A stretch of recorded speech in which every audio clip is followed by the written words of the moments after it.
Hello, everybody. Good morning, good afternoon, and good evening. Welcome back. We're going to be reading the last two chapters in our book, which is The Essenes, Children of the Light by Stuart Wilson and Joanna Prentis. All right.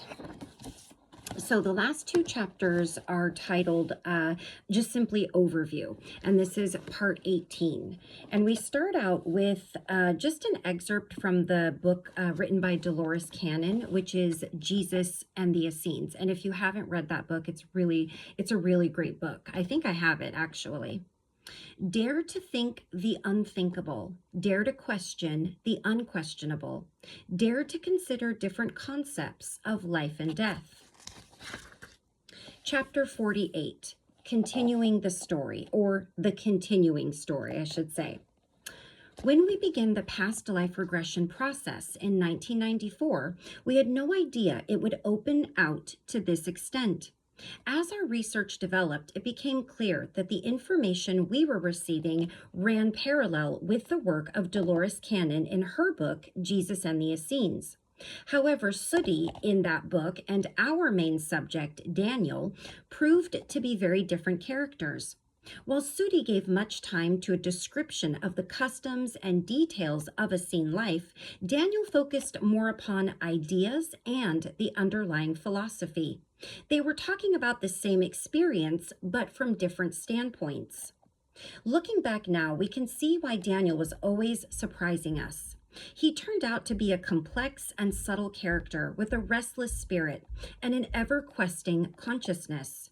He was prepared to go to the very limits of what he knew, and one of his great strengths was that he was always searching for subtler insights and deeper perceptions. It took us some time to realize the most significant difference between Sooty and Daniel. Sooty studied and taught the most traditional aspects of Essenism, which was the Jewish law. And perhaps because of this, he remained permanently rooted in the established Essene way.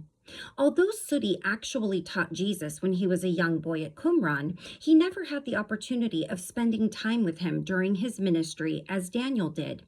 Hence, the possibility of absorbing the new Christian ideas was much greater in Daniel's case.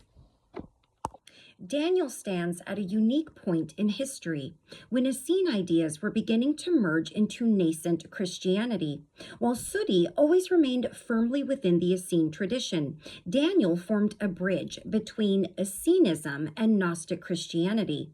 It is this transitional position of Daniel that is one of his greatest gifts, as it allows us to see the very earliest aspects of the Christian impulse starting to emerge from the creative crucible of Essenism.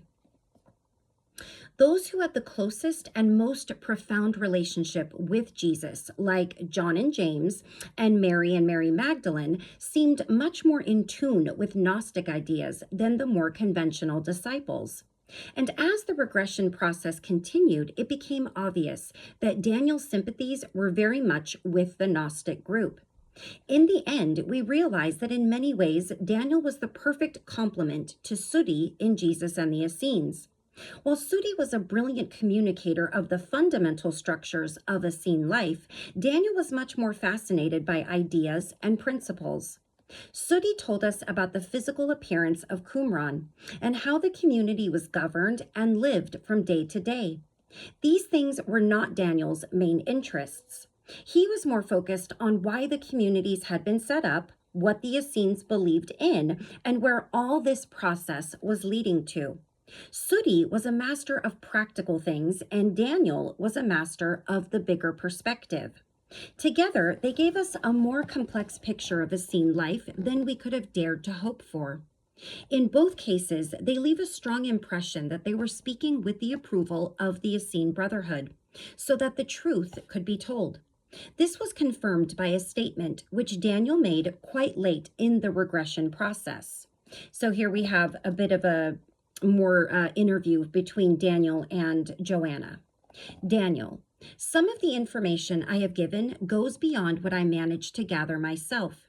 The Brotherhood as a whole has valued this dialogue and has considered it important to give as full an account as possible. So I have had access to the accumulated knowledge of the Brotherhood. That is unusual, and at first it surprised me that the Brotherhood should wish to make all this knowledge available. Joanna, you said at first. Did your opinion on this change? Daniel, yes.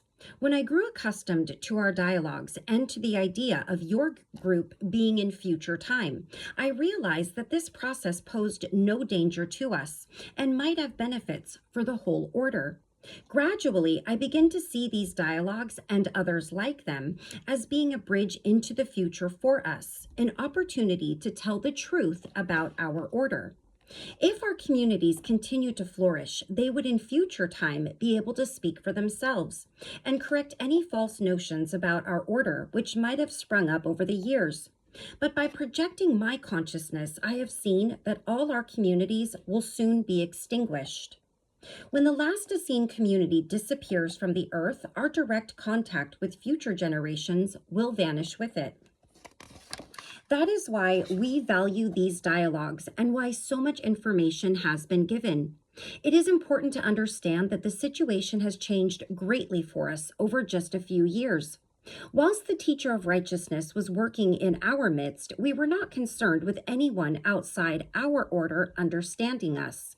Indeed, if all other people were totally ignorant of our work, that would have served us very well. But now the main work of the teacher has been completed, and the brothers have been scattered like seeds. At this point, the Brotherhood has begun to look to the future. We can see a day coming when the secrecy that has served us so well will no longer be needed, and the true story of our teacher of righteousness and those who helped and supported his work can be told. As you stand in future time, the Brotherhood considers these dialogues as part of that process, a process that may well continue with other contacts, for we have an important and complex story to tell. Many worked within the order, and there are many viewpoints within the main story. And here we end with a comment by Stuart. Yeah, okay. As we worked upon this project, we became more aware of these many viewpoints within the Essene order. In this book, we have only been able to tell a little of this story, and much about the Essene remains to be revealed. Both Daniel and Sudi were lay brothers, and neither was married. What would it have been like to be a husband or a wife living in the Essene community? How would an Essene parent view the process of bringing up children? And what was it like to be an Essene priest or a craftsperson or a town brother or one of the Essenes who traveled constantly in the search of ancient scrolls? Although Daniel's evidence has greatly extended our knowledge and opened a new window on the Essene world, there are still many aspects of Essene life that are waiting to be explored. All right, so that was chapter 48, and now here we are at chapter 49, which is simply titled Conclusion. And the conclusion is written in a dialogue format between Daniel and Joanna.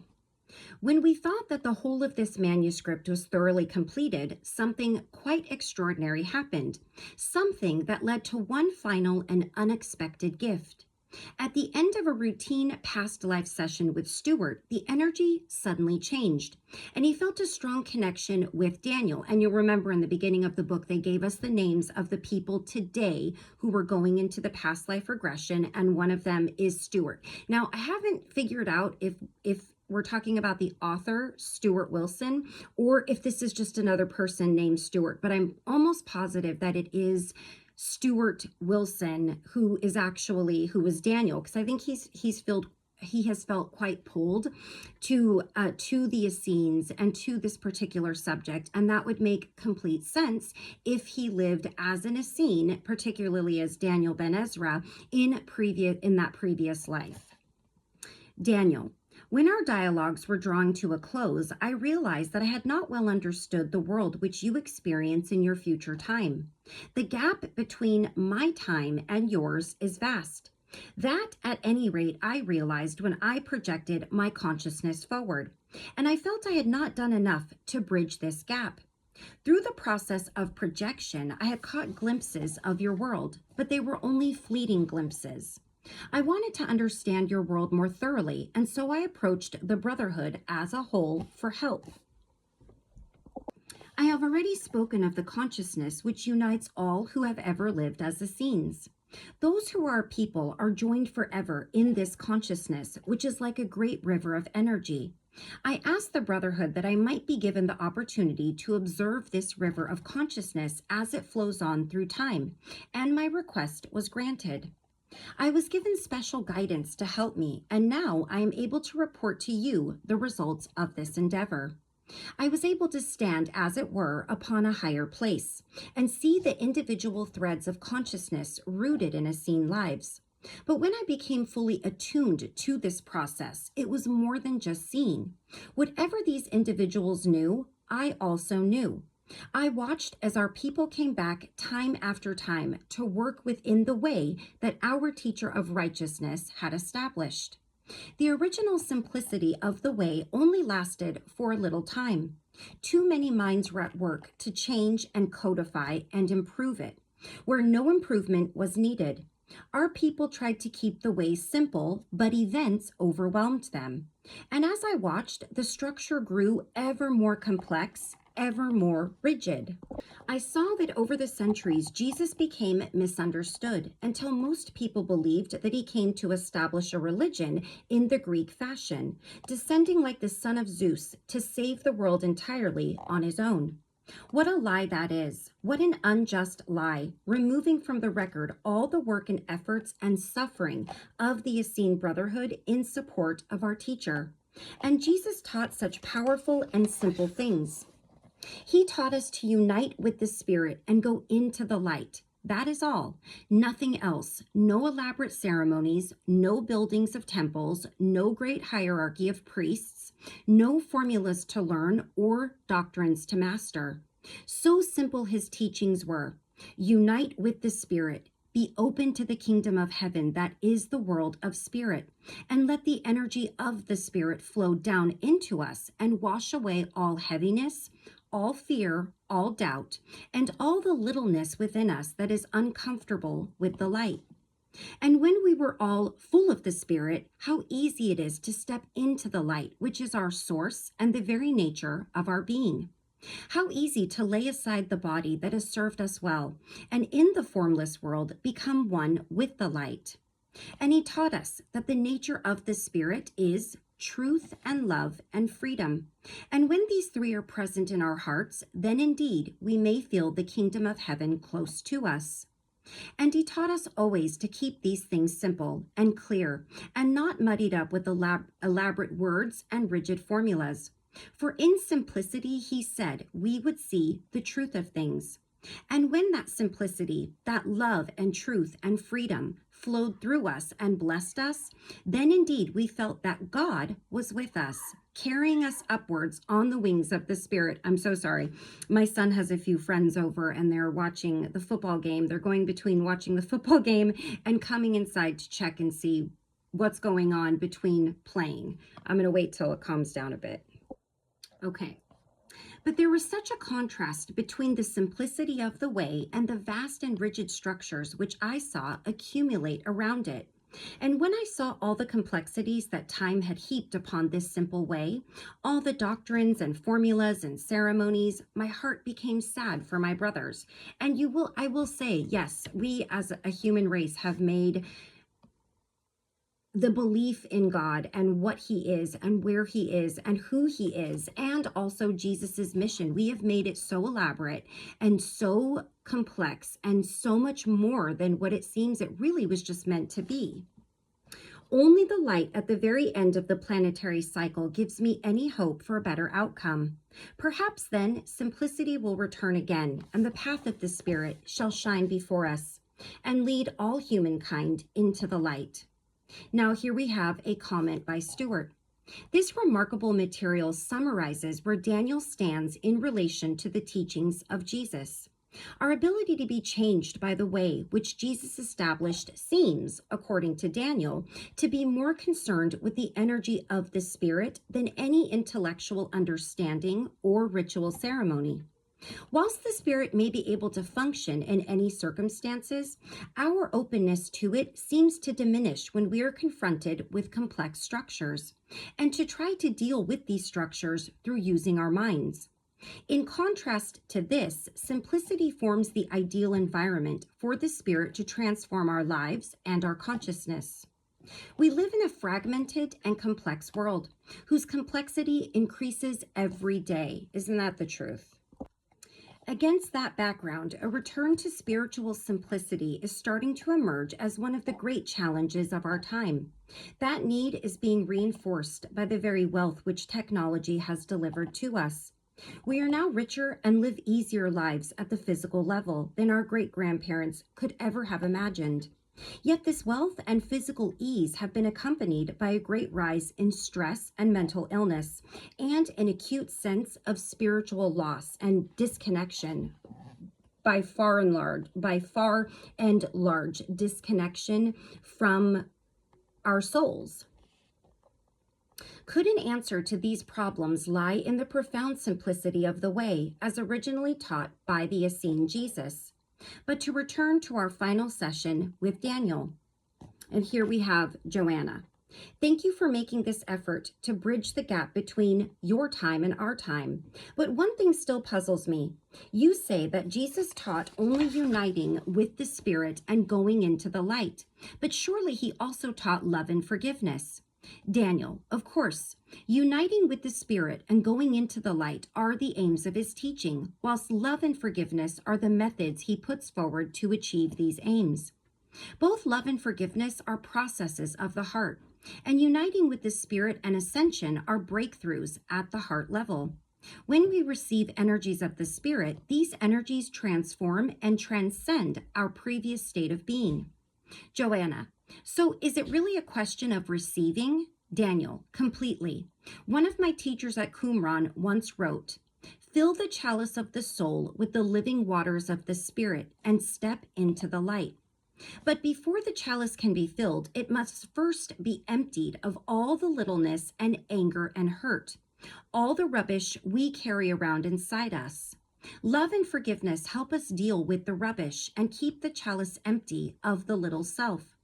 All this is simple to say, and Jesus was a master of saying it simply, but the doing of it may be difficult. Many prefer their limited self, which contains very little, to the great ocean of the Spirit, which contains everything. If they are unwilling to give up the little self, they can never enter the eternal joy of the Spirit, and the mind only locks them deeper into complexity and littleness. Out of this maze, only the simplicity of the heart can find a way. Even after all these sessions were completed, we were still reeling from the impact of all this information, some of it quite unconventional and deeply challenging. It was only with the passing of time that we could begin to put all this into some kind of perspective. That applied particularly to the material concerning what Jesus had taught. When we looked at the whole spectrum of information contained in this research, certain principles of the way started to emerge. Number one, no temples, or I dare say churches. Number two, no priests or no leaders. Number three, only the simplest ceremonies. 4, reliance on the Spirit, not upon Scripture. 5, love and forgiveness in our hearts for all beings. If you want to learn more about this on a much deeper level, you should really read or listen to the Christ letters. He talks a lot about the Scripture and where the errors in the Bible lay. And he talks about the temple and the idolization of him and how many people worship him and base entire religions upon him, and that was never his goal in any of this. And it might take a lot of going within to, first of all, even just take that in, but to accept it. But there's a lot of really amazing information in that book. If you haven't read it or listened to it, I highly recommend it. The way is a path of the Spirit, a path of the heart and not of the head. The heart simply follows the Spirit and moves towards the light. In that direct yet profound process, we catch an echo of the Essene Jesus, living and teaching long before the New Testament was written. It was in the communities of the Essene Brotherhood that the way was first taught, and perhaps in that setting it was most fully understood. The Essenes did not try to elaborate the teachings of Jesus into any kind of ceremonial or doctrinal structure. The simple and profound fellowship of lives lived close to Mother Earth had taught them the power and beauty of simplicity. From this unique perspective, they understood that the forgiveness and love demonstrated by their teacher could transform the children of the light, lifting them up in the power of the Spirit so that they could ascend into the kingdom of eternal joy. Oh, that was it. I thought we had more, but this is just the glossary. All right, well, that completes our book. It took a little bit longer to read it because I wasn't posting every day. And you guys may have seen that I did post a comment with some pictures a few days ago. And I did say this in the last few videos that I made with this book. But I have read, I think, 9 to 12 books this year in this genre. I have taken in a lot of information in a very short amount of time, and I am feeling the need a little bit to step back and take a little bit of a break. It's a lot of stuff to take in. Some of these books just blew my mind with some of the information, so it doesn't sound like a lot of books, but because of the subject at hand, it really is. So I don't know if it's going to be, it could be a week, it could be a few weeks, it could be a month, but I am going to take a little bit of time to take a break from reading. I will still post my shorts. I will still come on here and make some random videos for you guys like I do every now and again. And I still do have a few stories left from The Power of Kindness that I will be posting for you because I definitely want to keep doing this. I just need a little bit of a break. So I appreciate everybody who has followed me, who has subscribed, who has liked my videos, watched them, commented and shared, whether it's one person, whether it's 500 people. My goal is for these videos to find whoever they're meant to find. That's always been my goal. So until I see you again, I love you all so much. Thank you all very much for joining me. Please take care of you, take care of those around you, and I'll be seeing you still for my shorts and random videos here and there. And of course, when I am ready to bring back another book, I will bring a short to you guys so you know what's coming next. I will see you all again. Bye-bye.